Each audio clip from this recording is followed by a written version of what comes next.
Ok, ahora sí. Vamos entonces, ok, vamos a comenzar una vez más. All right.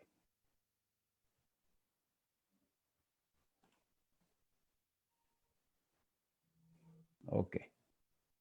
Vamos entonces a comenzar, pues. Entonces, la semana pasada nosotros analizamos esta profecía, Daniel capítulo 8, y la primera cosa que la Biblia nos dice, o la historia, la profecía en la historia nos dice, es que ya el imperio babilónico había desaparecido, ¿ok? Y entonces Dios, en el capítulo 8, presenta unos animales. Está el carnero que representa al imperio de los medos y los persas, el imperio donde estaba la reina Esther. Bueno, era el imperio de los persas, que estaba el rey Asuero, que estaba Mardoqueo. ¿Se acuerdan de la historia? Bueno, yo espero que sí se acuerden un poquito de esa historia. Bueno, ese fue en el tiempo de los medos y de los persas. Y ese carnero tenía un cuerno más largo que el otro porque los persas eran más fuertes que los medos. Esa es la primera parte de la historia, de la profecía en la historia, ¿ok? Entonces, dice la escritura que después iba a venir un chivo o un macho cabrío, ¿ok? El macho, entonces, dice que venía tan rápido, que era tan veloz este chivo o este macho cabrío, que ni siquiera tocaba el piso. Esto nos dice que el imperio que iba a venir después de los medos y los persas debía ser muy rápido. Y así fue efectivamente. En los griegos, ellos se unieron, eran ciudades independientes, vino Alejandro Magno con su papá Filipo, los unió, y entonces los medos y los persas comenzaron a tener miedo de los griegos y fueron a invadirlos con Artajerjes. No sé si ustedes vieron, hay algunas películas que han salido por allí, claro, no dicen toda la verdad, pero algunas películas que hablan acerca de la guerra entre los medos y los griegos. Entonces los griegos, como pudieron resistir a los medos y a los persas, después se le ocurrió la idea con Alejandro de invadirlos y lo hicieron de una manera tan veloz, tan extraordinaria, que la Biblia dice que ni siquiera tocaba el piso. Y dice también algo interesante, que tenía un tremendo cacho, dando a entender que ese cacho se refiere a Alejandro Magno.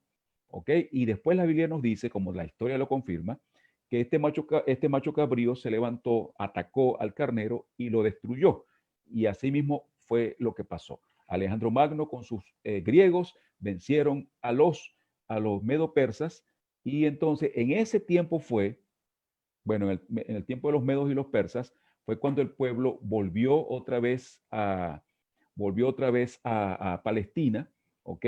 Y Alejandro Magno venció, como dice la historia, venció a los medos y a los persas, ¿ok? Así que tal cual como Dios lo presentó, así se cumplió, ¿ok? Y esto es muy interesante que nosotros siempre lo recordemos. Entonces dice allí que el macho cabrío se extendió por los cuatro vientos del cielo, ¿ok? Dice que cuando estaba en su mayor apogeo, a los 33 años, bueno, Alejandro Magno se murió y no tenía un descendiente. Así que ellos, los cuatro generales principales, Lisandro, Casandro, Seleuco y Ptolomeo, agarraron cada uno un pedazo, ¿ok? Entonces, si nosotros nos ponemos a pensar un poquito en el territorio del pueblo de Dios, allí en Palestina, encontramos que ellos quedaron entre dos imperios muy fuertes. Uno que tenía su capital en Siria y otro que tenía su capital en Egipto. Así que esos dos pueblos siempre estuvieron peleando, y cada vez que tienen que pelear pasaban por allí, por el territorio de Israel. Así que fue muy, muy complicado para el pueblo de Dios. En esa época fue cuando se escribieron algunos de los libros que se llaman los deuterocanónicos. Ustedes saben que la Biblia católica, la Biblia católica, tiene unos libros de más que no son inspirados, los macabeos y otros libros. Bueno, en esa época, cuando no había profetas, entonces algunas personas escribieron algunos libros, y entonces en esa Biblia se metieron esos libros que no son necesarios para nosotros conocer, pero que si nos gusta la historia, sí podemos leer. En ese tiempo los macabeos fue una batalla entre los judíos y las personas griegas que estaban allí guerreando. Entonces, pero ese es otro asuntito que debemos estudiar un poquito más adelante, ¿ok? Y entonces dice la escritura que después de los griegos se iba a levantar el imperio romano. Y exactamente como la Biblia lo dice, después de los griegos se levantó el imperio romano. En Daniel capítulo 7, al imperio romano se le llama, se le representa por una bestia espantosa y terrible, fuerte, con dientes de hierro, con uñas de hierro, que destroza y desmenuza. Eso así se presenta en Daniel capítulo 7. En Daniel capítulo 8 no se le presenta así, sino que se le presenta como un cuerno pequeño. ¿Ok? ¿Por qué? Ya lo expliqué la semana pasada, pero lo tengo que repetir porque es muy importante. En Daniel capítulo 7, esta bestia tenía 10 cuernos. Esos 10 cuernos representan las naciones que iban a surgir después que cayese el imperio romano. Y efectivamente, como Dios lo dice, después de la caída del imperio romano, surgieron 10 naciones que fueron las que dieron origen a las naciones europeas que hoy conocemos. ¿Ok? Entonces, dice también la Biblia en el capítulo 7 de Daniel que cuando esos 10 cuernos estuviesen formados, esas naciones, se iba a levantar un cuerno pequeño y ese cuerno pequeño iba a desarraigar o iba a arrancar 3 cuernos. Así que en Daniel capítulo 7 aparece un cuerno pequeño y ese cuerno pequeño, como lo vamos a ver un poquito más adelante, representa la iglesia de Dios, la iglesia cristiana, que en lugar de mantenerse basándose en las enseñanzas de la Biblia, comenzó a dejar introducir algunas ideas paganas, algunas ideas griegas, algunas ideas romanas, y entonces la iglesia se corrompió y la iglesia se transformó en un poder dañino, ¿ok? Un poder dañino. Todo eso lo corrobora la historia, ¿ok? Por eso es que dice aquí en Daniel capítulo 8, se le llama tanto al imperio romano como al cristianismo que se levantó después del imperio romano, se le llama el cuerno pequeño, porque Dios ya no quiere dar tanto énfasis al imperio romano. En el capítulo 7 el énfasis estaba en el imperio romano, pero ahora en el capítulo 8 el énfasis está en el cristianismo falso. ¿Okay? Hace una pequeña introducción, introduce al imperio romano, pero después se elimina al imperio romano y se va al punto principal, que es el cristianismo falso, el cristianismo que se corrompió, que se le llama en esa profecía el cuerno pequeño también.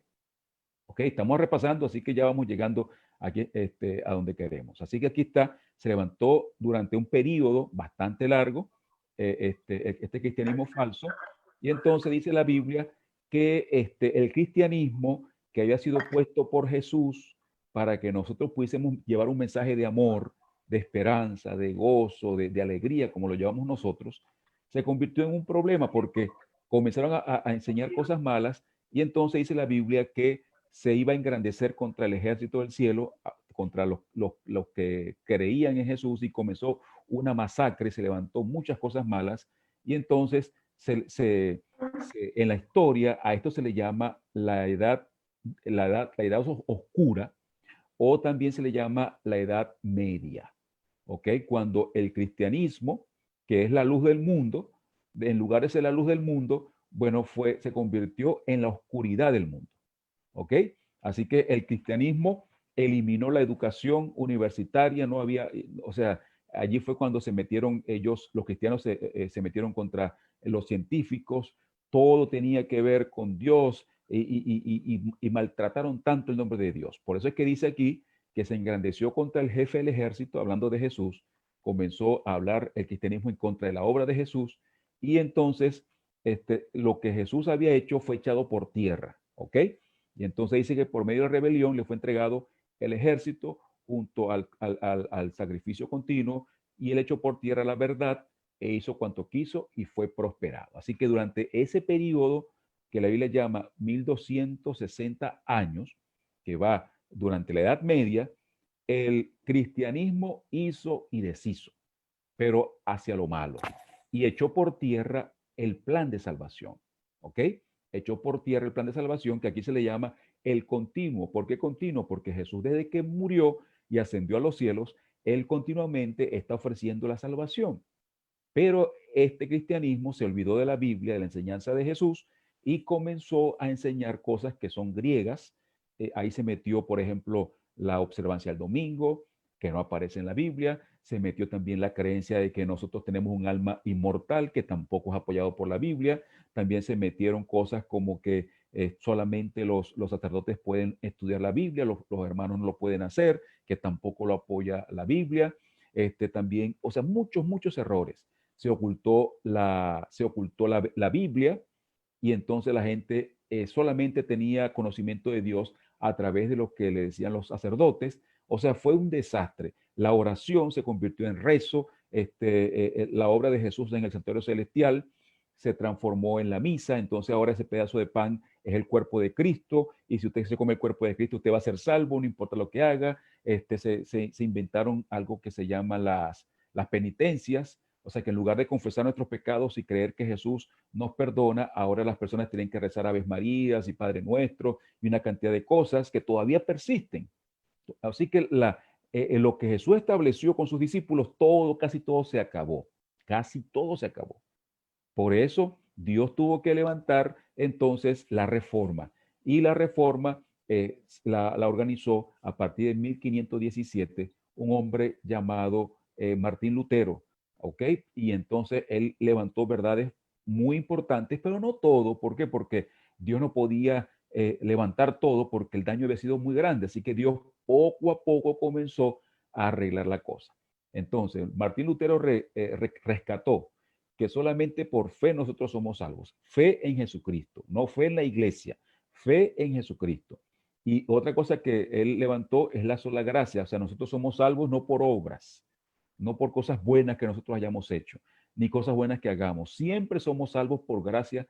Es un regalo de Dios. Es gracias a Jesús. ¿Ok? Y también la estructura de la iglesia, que él estableció otra vez cosas que Jesús había establecido, como el grupo de estudio, el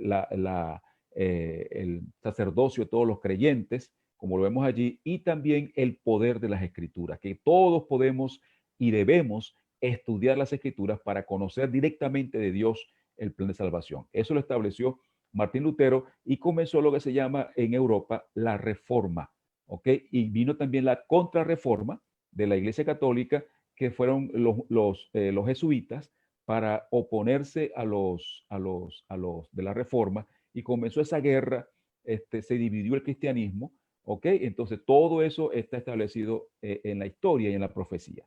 Y entonces dice la Escritura que ese periodo del dominio del cristianismo falso iba a durar 1260 años, o 3 años y medio, o 42 meses. Es la misma cosa. ¿Ok? Repito, la Biblia dice 1260 años, también habla de 42 meses, también habla de 3 años y medio. ¿Por qué lo dice así? Bueno, porque Dios quiere que nosotros analicemos, porque si yo divido, por ejemplo, si yo divido este 1260 por ejemplo, entre 30, que son los días que en aquel entonces tenía los meses, entonces eso me da 42 meses. Y si yo divido esos 1260 años entre 360 días, que son los días que tenían los años aquel entonces, porque eran meses lunares, que tienen 28 o 30 días, entonces nos da los 3 años y medio. O sea, lo que quiero decir es que Dios nos deja lo mismo, pero así como medio escondidito, para que nosotros estudiemos, analicemos las cosas y podamos llegar a las mismas conclusiones. ¿Ok? El que no tiene ningún interés simplemente lee rápido, así por encimita, y se va. Pero los que somos así como nosotros, que nos gusta estudiar, entonces podemos encontrar esas claves y llegamos a las mismas conclusiones. Lo mismo que hacía Jesús. Jesús, cuando veía a la gente, les contaba historias, parábolas.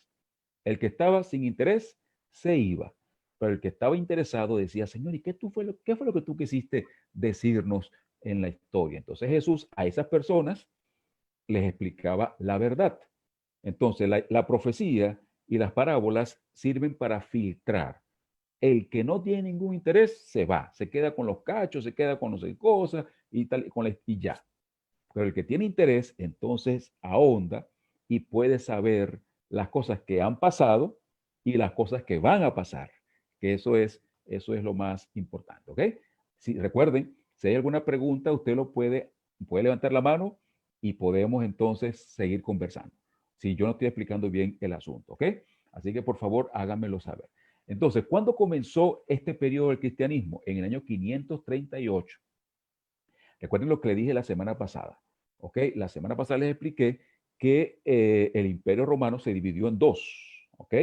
El Imperio Romano de Occidente, que tenía su sede en Roma. Imagínense Europa. ¿Ok? Europa. Entonces, en Roma, antes gobernaba Roma todo, Roma gobernaba todo. Pero después, en la parte norte de Europa, estaban los que nosotros hoy conocemos como los vikingos. Los vikingos. ¿Ustedes han visto las películas de los vikingos? Que hay muchas cosas de vikingos últimamente. Bueno, esos vikingos, venían algunos de Noruega, de por allá, esos lugares muy fríos. Ellos poco a poco, y algunos estaban, no todos eran vikingos, eran diferentes naciones que no pertenecían al Imperio Romano. Así que ellos poco a poco comenzaron a querer entrar y querer entrar. Entonces se fueron como apoderando y debilitando al gobierno. Entonces eso hizo que el emperador escogiera otra capital alejada de Roma, por allá en Constantinopla. Constantinopla queda donde hoy está Estambul o en Turquía. Así que eso queda por allá lejísimo, por allá cerca de Rusia, por allá cerca de Israel, por allá lejísimo se fue el emperador y formó dos capitales. Así que él tenía esas dos capitales, pero cuando siguió en el occidente, entrando las tribus bárbaras, llegó el momento cuando se cayó el imperio. Y el emperador se fue para allá, para Constantinopla, pensando regresar. Así que él dejó el cristianismo, porque él ya era cristiano, dejó el cristianismo como una estructura ahí, porque tenían sus ancianos, sus diáconos, sus directores, tenían su estructura. Entonces el emperador pensaba regresar, pero nunca regresó. Entonces, cuando él se fue, el emperador se fue, habían dos tipos, o sea, los paganos comenzaron a convertirse al cristianismo. ¿Por qué? Porque ellos sabían y veían que el cristianismo era gente educada. Eso siempre el cristianismo nos ayuda en ese sentido, en todos los sentidos, pues. Gente educada, gente cuidadosa, gente limpia, gente sana. Entonces ellos venían, o sea, vivían un poquito desordenados. Entonces ellos comenzaron a convertirse al cristianismo, pero algunos se convirtieron en cristianos arrianos. Había dos tipos de cristianismo en aquel entonces.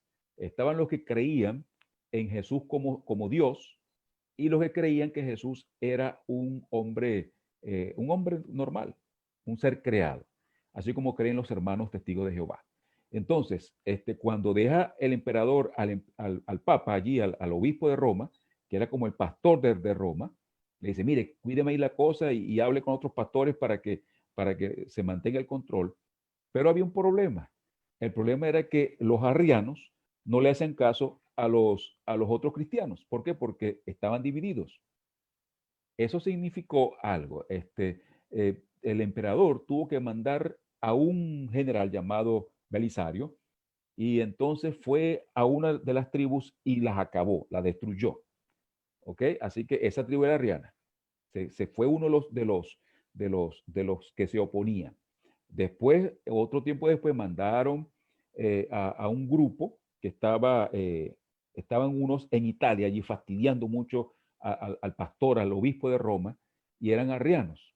Entonces, el emperador le pidió a unos que estaban en Francia que fuesen a Roma y acabaran con los que estaban fastidiando al pastor, al obispo de Roma, y así lo hicieron.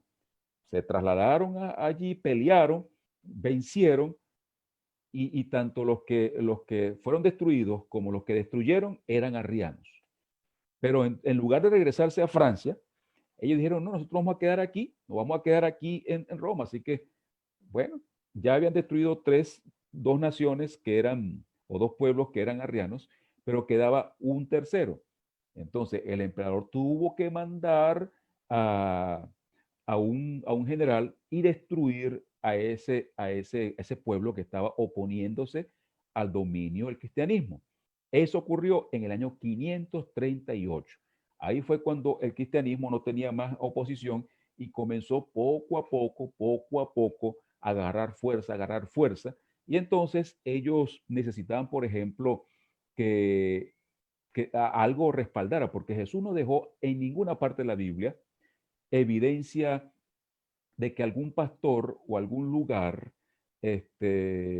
o alguna iglesia mandara sobre otra. No, no, no. Jesús no dijo nada de eso. Pero ellos dijeron, bueno, ¿cómo hacemos para que Roma sea la cabeza? ¿Ok? Porque en aquel entonces era Jerusalén y otras ciudades, y todas las iglesias trabajaban más o menos iguales, pero no había esa estructura pues, que ellos querían establecer. Entonces ellos dijeron, bueno, como aquí en Roma murió Pedro, ellos inventaron cosas que no están en la Biblia ni en la historia, de que Pedro estuvo allí como pastor. No, no, Pedro no estuvo en Roma pastoreando, ¿ok? Él murió porque lo llevaron allá y allá fue donde lo crucificaron con la cabeza hacia abajo, pero nunca estuvo pastoreando en Roma, así que ellos tuvieron que inventar y una cantidad de cosas para poder asumir, porque comenzaron a inventar cosas. Esa fue la razón por la cual tuvieron que ocultar la Biblia. Porque si ellos utilizaban la Biblia, la gente decía, pero aquí no dice nada de eso. Miren que el domingo, pero ¿dónde dice que se cambió el sábado por el domingo? ¿Dónde dice aquí en la Biblia que los muertos, que el alma queda por ahí vagando? El purgatorio, ¿dónde queda eso? Entonces, no, ustedes no estudian la Biblia al principio y después no, vamos a eliminar la Biblia. Y entonces, una de las estrategias que utilizaron fue el mantener la Biblia en los idiomas que la gente no hablaba, en el griego, en el hebreo, en el latín. Entonces la gente iban a los cultos así y el sacerdote, y eso no hace mucho, hace unos 40, 50 años atrás, los cultos, las misas eran me dice mi abuela que el sacerdote se ponía hasta de espalda y hablaba en latín y la gente ni sabía lo que estaba diciéndose. Imagínense, en el pleno siglo XX, ¿cómo sería en aquel entonces? Así que la gente iba a los cultos como si nada, entonces los trataban era por pura, eran como supersticiones. ¿Ok? Si tú haces tal cosa, es una maldición. Dios te va a castigar. Y entonces presentaron a Dios de una manera terrible, terrible.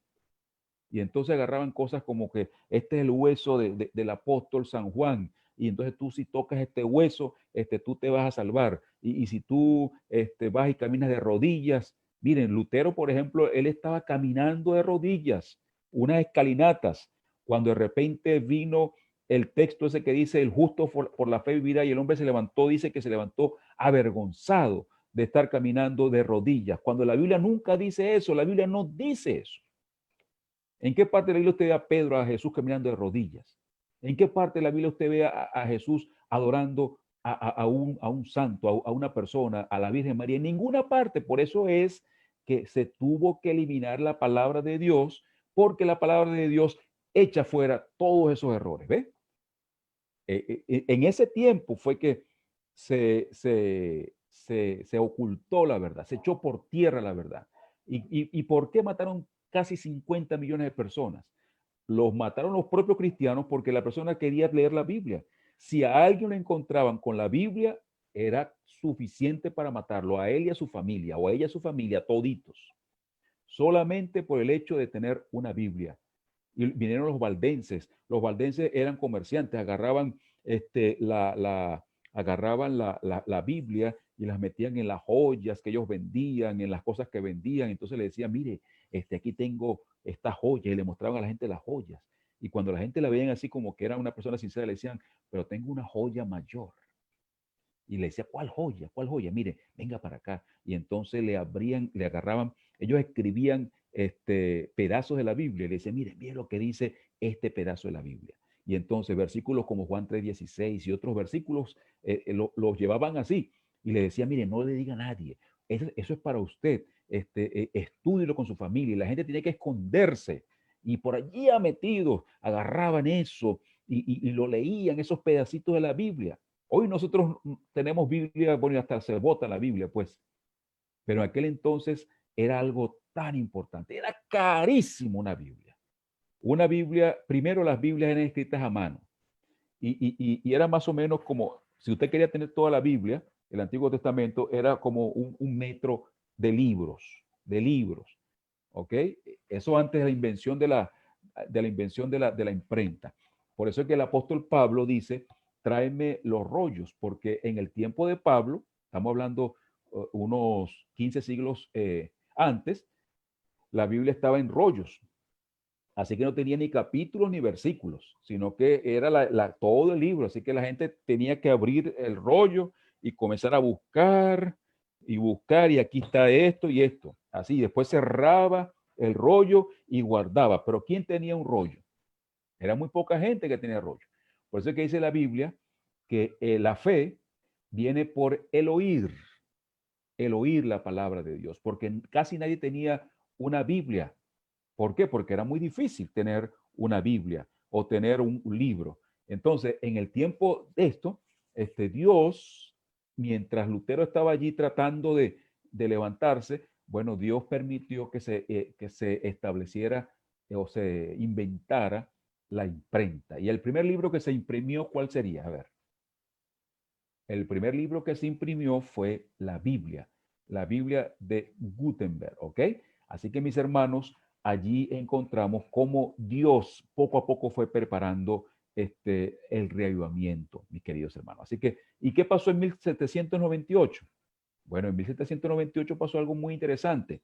Ustedes saben que el cristianismo se hizo tan fuerte que el cristianismo era el que establecía lo que los reyes tenían que hacer. Así que en las cortes estaban los sacerdotes, que eran como los consejeros, pero eran los que realmente mandaban.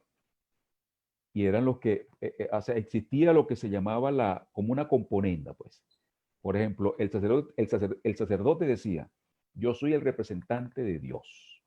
Así que como Dios es el dueño de todo, bueno, yo soy el representante de Dios, así que yo soy el que tengo que escoger al que debe ser el rey. Así que todos los candidatos a reyes tenían que estar bien con el sacerdote, porque el sacerdote, a quien él escogiera, era la persona que iba a ser el rey. Esa es la razón por la cual la corona la ponía, era el sacerdote, porque era el representante de Dios. Dios estaba poniéndole la corona y por eso la gente cuando veía que el sacerdote le ponía la corona al rey, todo el mundo obedecía al rey, pero era porque Dios había puesto a ese rey. ¿Se dan cuenta cuál es el problema? Entonces había una componenda, yo te ayudo a ti para que tú me mantengas, y entonces había ese control. Pero se levantó una nación o sea,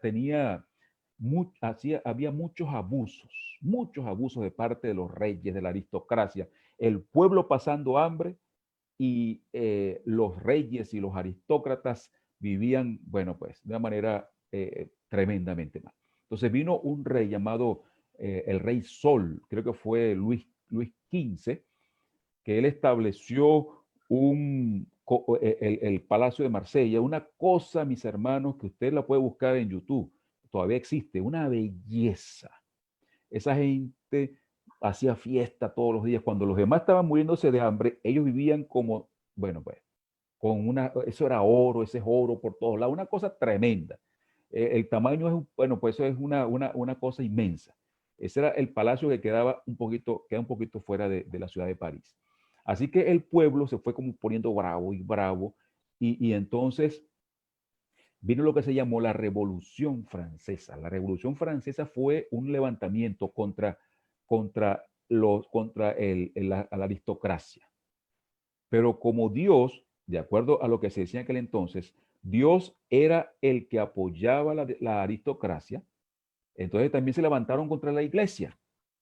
Y ahí todo el mundo, ahí se lo mataron al rey, mataron a los sacerdotes, es más, entraron a la iglesia principal, la dama de Nuestra Señora de Notre Dame, allí en Francia, tumbaron a la Virgen María, hicieron un desastre allí, agarraron una prostituta y la montaron allí en donde estaba antes la Virgen y dijeron, ahora nosotros no creemos en Dios, nosotros creemos en la razón, y comenzó el movimiento que después o sea, se trajo como consecuencia, mejor dicho, la revolución industrial y la revolución intelectual, porque hasta ese momento la iglesia controlaba todo. Por ejemplo, en el tiempo de Martín Lutero, la gente era o un militar, o abogado, o sacerdote, o se quedaba como campesino allá, pues, o herrero. Pero en la universidad, esas eran las materias que se daban.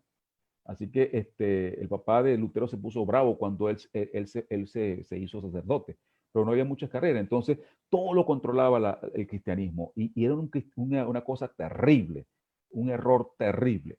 Entonces, vino Napoleón, que era parte de esa revolución francesa, y dijeron, bueno, aquí nosotros queremos acabar con este problema que hay en Europa y querían ellos gobernar toda Europa y fueron a Francia y tomaron preso a el Papa y lo trajeron para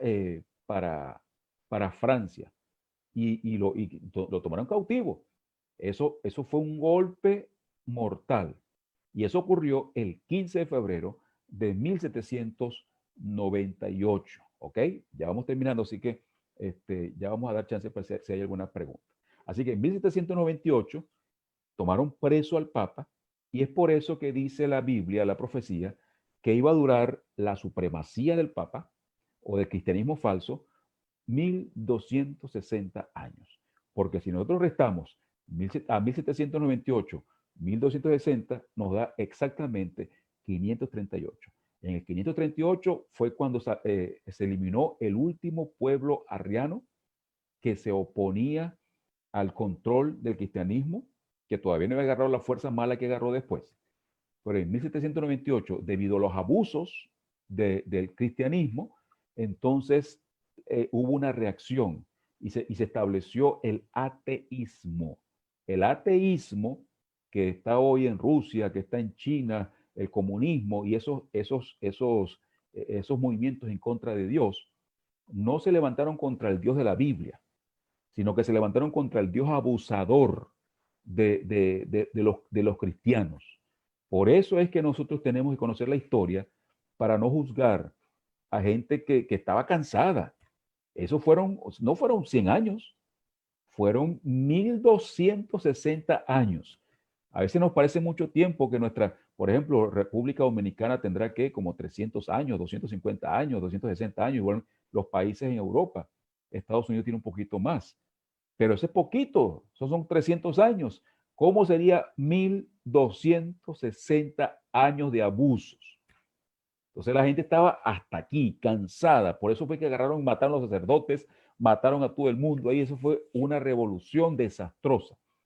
Así que mis amados, eso ocurrió en 1798. Así que terminamos la tarea o la explicación de esta noche. ¿Hay alguna pregunta, mis hermanos?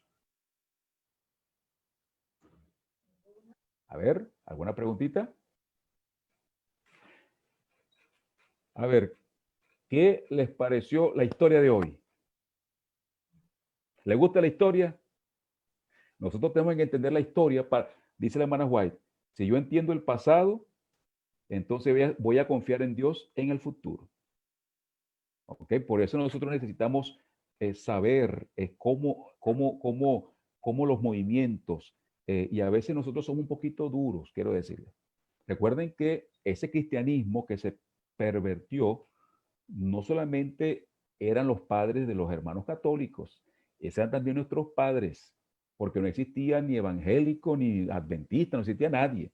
Ahí todos estamos metidos en esos errores, esos fueron nuestros padres. Cuando nosotros miramos así la cosa, no le decimos a los católicos, porque a veces nosotros le echamos en la cara a ellos, no, que ustedes, no fueron ustedes, nuestra iglesia cristiana fue la que abandonó la Biblia.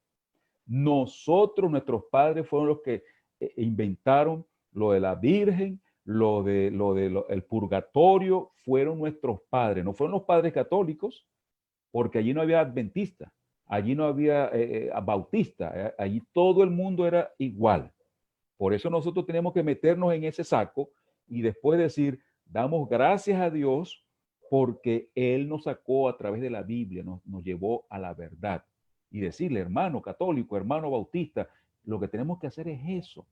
Tenemos que ir a la Biblia para que la Biblia sea la que nos enseñe. No importa que el pastor o el sacerdote esté en contra de lo que diga la Biblia, pero tenemos que hacerle caso es a la Biblia. Ese es el mensaje, hermanos. No importa quién metió la pata. Lo importante es que no quedemos con la pata metida, ¿verdad que sí? Que nosotros a través de la oración y del estudio salgamos de allí, digamos, no, yo no puedo seguir creyendo cosas que no son. Y por eso Dios levantó la iglesia adventista el séptimo día, para que con humildad reconozcamos que nuestros padres se equivocaron y que con mucho trabajo de los pioneros, buscando, leyendo la Biblia, con oración, llegamos nosotros hoy a las creencias que tenemos, las creencias que tiene la iglesia adventista, que son creencias, no son doctrinas. Ojo con lo que estoy diciendo. La iglesia adventista no tiene doctrinas, tenemos creencias, porque la diferencia entre doctrina y creencia es que la palabra doctrina es algo inconmovible. La iglesia católica tiene doctrinas y es por eso que a ellos les cuesta tanto cambiar, por eso es que ellos están en contra del aborto, nosotros también estamos en contra del aborto, pero ellos lo establecen como doctrina, pero nosotros tenemos creencias. ¿Por qué? Porque las creencias se pueden perfeccionar. Esa es la razón por la cual cada vez que la iglesia se reúne en un congreso mundial, hay una comisión que revisa el manual de la iglesia.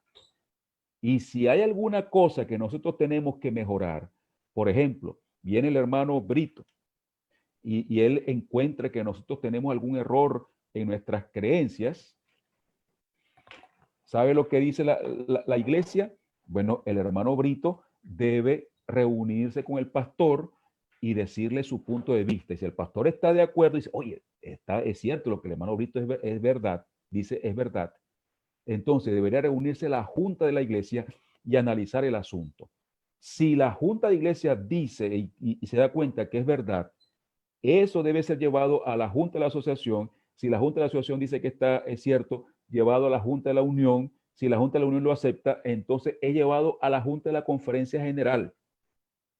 Por eso es que nosotros tenemos creencias, porque nosotros podemos evolucionar. O sea, nosotros, claro, lo que nosotros ya tenemos está basado en la Biblia, pero hay cosas que a veces Dios nos va mostrando y por eso nosotros no tenemos ningún temor, hermanos.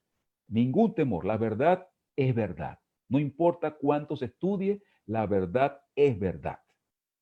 Y si nosotros, entre más estudiamos la Biblia, entre más estudiamos cualquier cosa, si encontramos algo nuevo, no vamos a decir, no, calla, no digas nada, porque si encontramos algo que nos da más luz, nosotros tenemos que compartirlo y decirle, hermano, mire, creíamos esto, pero ahora creemos algo más grande porque la verdad cada día va creciendo, va creciendo, va creciendo. ¿Ok? Así que tenemos ese tiempo para reflexionar y para crecer. Así que, mis amados, terminamos el estudio de esta noche. ¿Qué Dios quiere que nosotros hagamos? ¿Qué Dios quiere que tú hagas? Esa es la pregunta que tenemos que hacernos. Primero tenemos que reflexionar. El abandono de la Biblia los metió en problemas a los padres nuestros. Y se convirtieron hasta en asesinos. Lo mismo va a pasar en el tiempo del fin. Lo mismo. Nos van a perseguir y nos van a matar algunos por la misma razón. Por eso nosotros tenemos que estar bien cimentados en el estudio de la palabra de Dios. Y la pregunta que tenemos que hacernos hoy es, ¿cuánto estamos estudiando nosotros la palabra de Dios? ¿Estamos seguros en lo que creemos? ¿O es porque lo dice el pastor Esdil o lo dijo el pastor Marcos? No. Nosotros tenemos que conocer esto. Tenemos que conocer la verdad. Y dice la Biblia, la verdad nos hace libres. Por eso, porque imagínense, no podemos depender de los pastores. Todos tenemos que saber esto, hermanos. Que tenemos que saber por qué creemos lo que creemos. Así que esa es la primera reflexión. Y la segunda reflexión va acompañada con esta. Cuando nosotros encontramos la verdad, entonces tenemos que hablar con nuestro Padre Celestial con la verdad. Decirle, Padre, aquí tú dices esto. A Dios le encanta que nosotros hablemos así. Le hablemos, Señor, mire, yo quiero esto, yo quiero ser como Pablo, como Débora, yo quiero, Señor, como María. Y nosotros reclamar las promesas. Y cuando esto ocurre, entonces nosotros nos convertimos en esos misioneros, en la luz del mundo, en la sal de la tierra, porque la gente va a ver el poder de Dios en nosotros. El cristianismo, ¿sabe usted por qué hicieron esas tremendas iglesias y vestían de oro los santos? Porque perdieron su poder. Si la gente querían impactarlo con esos adornos, pero los adornos no sirven, hermano. Lo que Dios quiere hacer en nuestra vida es que llenarnos de gozo, de paz, de esa seguridad que tanto necesitamos. Así que, mis amados, esa es la reflexión, la misma reflexión de siempre. Tenemos que estar seguros de que usted estemos conectados con Jesucristo. No nos salva ser adventistas, no nos salva ser adventistas. Si yo soy pastor o lo que sea, y tengo 40, 50 años en la iglesia, lo que sea, si yo no estoy estudiando la Biblia, orando y cumpliendo la misión, yo me voy a perder. Yo no voy a estar entre los salvos, porque Jesucristo dijo, separados de mí, nada podéis hacer. Y cuando nosotros comenzamos a vivir como cristianos, yo soy pastor y no estudio la Biblia, ni oro, ni nada de eso, ando por allí. Y lo triste es que, de acuerdo a las estadísticas, el 30% de los adventistas hoy estudian la Biblia todos los días. Eso significa que la mayoría del pueblo de Dios, cuando venga la crisis, no vamos a poder resistir. Esa es la razón por la cual estamos haciendo tanto énfasis en esto. Y es imposible, hermano, es imposible agarrar la Biblia con gusto si usted lo que hace es puro estudiar, estudiar, estudiar, estudiar, estudiar. No, la Biblia el estudio tiene que estar acompañado con oración y trabajo misionero. Por eso, Let's Talk About Him es el plan que nosotros tenemos. Ya viene la campaña. La campaña está a la vuelta de la esquina el 10 de octubre. La pregunta es, ¿cuántas personas vamos a compartir? ¿Con cuántas personas vamos a compartir el mensaje de salvación? Esto que nosotros que hemos rescatado, hermanos. Bueno, tenemos la oportunidad todos los días de poder hacer esto. Así que, mis hermanos, que Dios los bendiga y los mantenga firmes, contentos, agradecidos en la fe. ¿Ok? Así que Dios me los bendiga. Vamos a hacer la última oración y, si Dios quiere, nos veremos pronto, el próximo domingo. También queremos decirles, los que quieran, esto como un pequeño anuncio, tenemos una campaña de laicos, de una semana, no sé si el pastor después lo podemos conversar, pero si ustedes no entienden mucho el inglés, entonces si quieren participar de algunas de las actividades que nosotros estamos teniendo, tenemos un curso de homilética, estamos enseñándoles a los hermanos a predicar, a estudiar la Biblia. Estamos ya antes de la campaña del pastor Matthews, esperamos tener la celebración de los casi 80 años de la obra adventista allí en Santa Cruz. Y si alguno quiere participar, lo puede hacer y traer a sus amigos, porque ahora con la internet, hermanos, no importa si el programa es República Dominicana o es de por allá de Francia, nosotros podemos aprovechar y traer a nuestros amigos y decirles, mire, vamos aquí, métete en el Zoom y escucha la palabra de Dios, porque tenemos que ahora utilizar la pandemia para mejorar y predicar el evangelio. Así que, mis hermanos, si alguno tiene alguna otra pregunta, la puede hacer, o si no, entonces terminamos con la oración. ¿Está bien? Fue un placer para mí, así que vamos en este momento a orar a nuestro Padre Celestial. Querido Dios, muchas gracias por la historia, Señor. Muchas gracias por la profecía. Muchas gracias por tu palabra. Señor, cuán triste nos sentimos porque el cristianismo que tú pusiste en esta tierra para ser una bendición se transformó en la mayor maldición que ha habido sobre esta tierra. Señor, cómo se echó por tierra la verdad. Se eliminó, Señor, de la mente de millones de personas durante tanto tiempo la verdad tan preciosa que tenemos en Jesucristo. Muchas gracias porque en este tiempo, Señor, tú has rescatado esa verdad y ahora nos das el privilegio a nosotros de conocerla y de predicarla.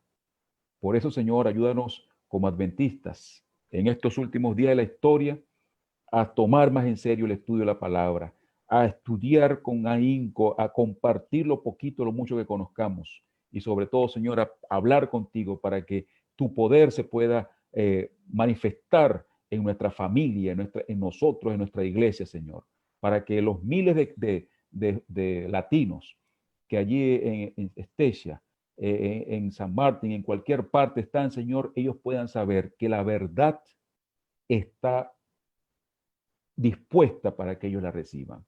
Señor, gracias por bendecir a este grupo, igualmente los que están en Facebook, los que están aquí en Zoom. Gracias, Señor, por darnos el privilegio de conocer esta parte, esta porción de tu palabra. Todo te lo pedimos y te lo agradecemos en el nombre santo de Jesús. Amén. Mis hermanos, thank you. Thank you, Pastor Still. Thank you for this opportunity. God bless all. See you the next Sunday. Ok, el próximo domingo si Dios quiere. Ok. Feliz noche pues.